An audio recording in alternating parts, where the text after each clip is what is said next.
Good morning friend, তোমরা কেমন আছো? আশা করছি প্রত্যেকেই ভালো আছো। আমিও ভালো আছি। তো আজকে সকালবেলা থেকেই তোমাদের ব্লগটা দেখাচ্ছি। সকালবেলায় ছেলেকে ঘুম থেকে উঠে বাসি কাপড় ছাড়িয়ে ব্রাশ ট্রাশ করিয়ে তারপর ওকে একটু দুধ আর বিস্কুট দিয়ে পড়তে বসালাম। পড়তে বসানোর পরে ও আজকে আমি বললো, মা আমি একটা এগ রোল খাবো, একটা হচ্ছে ডিমের ভুজিয়া খাবো। তো দেখো, এখানে কড়াইয়ের মধ্যে আমি এগ রোল করছি। প্রথমে সাদা তেল দিয়ে নিলাম, তারপরেই হচ্ছে তেল দেওয়ার পরে রুটিটা চাপিয়ে দিলাম, দিয়ে দিলাম তেলের মধ্যে লবণ আর গোলমরিচ দিয়ে গুটিয়ে তোমার ডিমের মধ্যে দিয়ে দিলাম। বেশ সুন্দর হয়ে গেল তোমার এগ রোল। এরপরে হচ্ছে আর একটু তেল দিয়ে নেওয়ার পরে এবার ডিমের ভুজিয়া খেতে চেয়েছে, একটা ডিমকেই আমি দুটো আইটেম করলাম, ঠিক আছে। বেশি আবার দুটো ডিম করলে না খেতে পারে না, যে কারণে তোমার একটা ডিমকেই দুটো ভাগ ভাগ করলাম, একটা করলাম এগ রোল আর একটা হচ্ছে ডিমের ভুজিয়া। দেখো, এবার এই ডিমের ভুজিয়াটা খুব সহজ, একই মানে এর ভিতর লবণ আর গোলমরিচ দেওয়াই ছিল ওই এগ রোল করার টাইমে, সেইটাই হাফ রেখে দিয়েছিলাম, দিয়ে ভুজিয়াটা করে দিলাম। তো এইভাবে ডিমের ভুজিয়া করে। তো আজকে আবার দুরকম খেতে ইচ্ছা হলো, তাই দুরকম খাচ্ছে। তো তোমরাও এভাবে তোমাদের বাচ্চাদেরকে করে দেবে, খুব টেস্টি হবে খেতে, ঠিক আছে। এবার দেখো সস দিয়ে নিলাম, সস এগ রোলটা দেখো, এবার এটাকে রোল করে দেবো, রোলের শেপ করে দিয়ে দেবো। বাচ্চা ছেলে এগুলোই ভালোবাসে খেতে, এইভাবেই একটু সাজিয়ে গুছিয়ে দিলে খায় ভালো। হুম। তা আমি বললাম যে তুই নিচে চলে যা, খাবারটা নিয়ে আমি যাচ্ছি। দরজা টরজা বন্ধ করতে হয় তো। তো দিস ইজ ফাইনাল লুক, দেখে নাও তোমরা। আর আরেকটা রুটি নিচে নিয়ে নেবে মধ্যে, দেখো তারপরেই আমি আমি খেতে বসে পড়লাম। আমি নিয়েছি তোমার হচ্ছে আলু ভাজা আর হচ্ছে কাঁচা পেঁয়াজ। দেখো ছেলে আর মাতে খাচ্ছি। হুম। ও খাওয়া প্রায় শেষ হতে চললো। তো সকালবেলাতে আমাদের রুটি হয়, কারণ হচ্ছে রুটিটা সকলেই খায়। আমার ছোট ছেলে আদি, ও রুটি খায়। বড় ছেলে তাতান, ও রুটি খায়। ঠাকুমা খায়, বাবা খায়, মা খায়, সবাই রুটি খায়। তো রুটি আমরা সকালবেলায় আমাদের বাড়িতে আগাগোড়াই রুটিই হয়ে থাকে। ভাতটা একবেলাই হয়।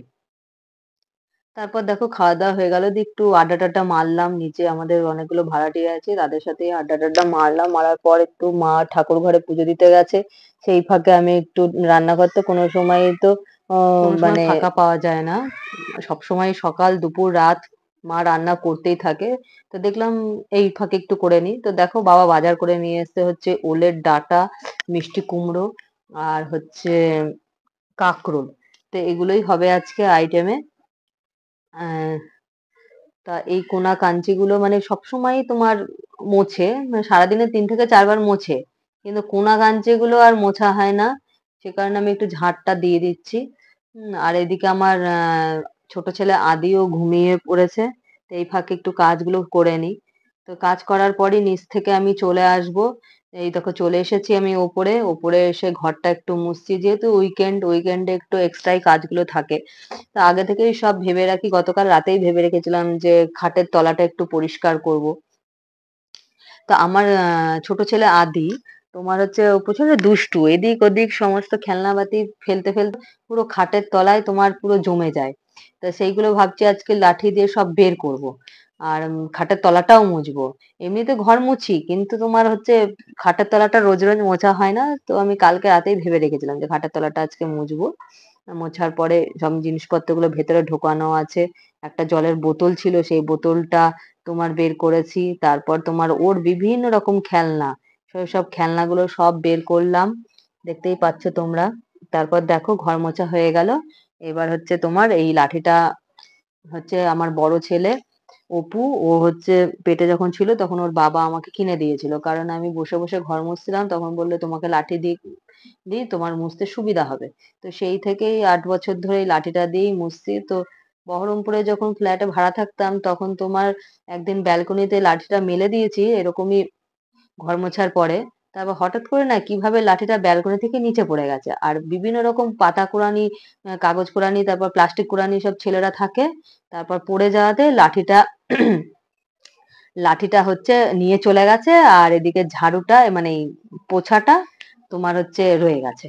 দিয়ে আবার ওর বাবা কত 60 টাকা দিয়ে না কত টাকা দিয়ে, তোমার মনে পড়ছে না এই মুহূর্তে টাকাটা, তোমার হচ্ছে লাঠিটা, এই হলুদ লাঠিটা কিনে দিল। আগে কিন্তু হলুদ কালার ছিল না, আগে তোমার ইয়ে ছিল, সবুজ কালার ছিল।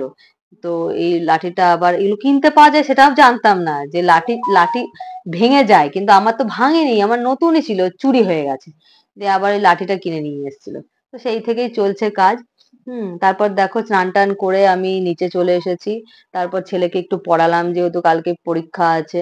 পড়ানোর পরে মায়ের এখনো রান্না হয়নি, তখন বাজে কটা, 3:30 বাজে, যেহেতু বাবা একটু বাজার করে নিয়ে এসেছে দেরি করে, তার জন্য রান্নাটা আজকে দেরি হয়ে গেছে।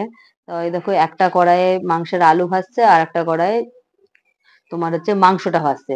তোমরা না কি করবে, মুরগির মাংস যদি হয় অবশ্যই ভেজে নেবে। এ দেখো কাঁকরোল আর হচ্ছে চাল কুমড়ো ভাজা, কাঁকরোল ভাজা, আর এটা সকালের আলু ভাজা একটু রয়ে গেছে। তো কি বলে, আর এই যে দেখছো বালিশের কভারটা, এই বালিশের কভারটা কালকেই দিদি কিনে নিয়ে এসেছে 110 টাকা করে। তারপরেই আমরা খেতে বসে পড়েছি, বড় ছেলেকে খাইয়েছি, ছোট ছেলেকেও খাইয়েছি, ওটা দেখানো হয়নি। আর আমি খেতে বসলাম, ভাত নিয়েছি। আমার আবার মাংস হলে কিছু তেমন প্রয়োজন পড়ে না, তবুও আমি একটু কাঁকরোল ভাজা নিয়েছি। আর মাংসের ঝোলটা এত ভালো করেছিল না মা, কি বলবো।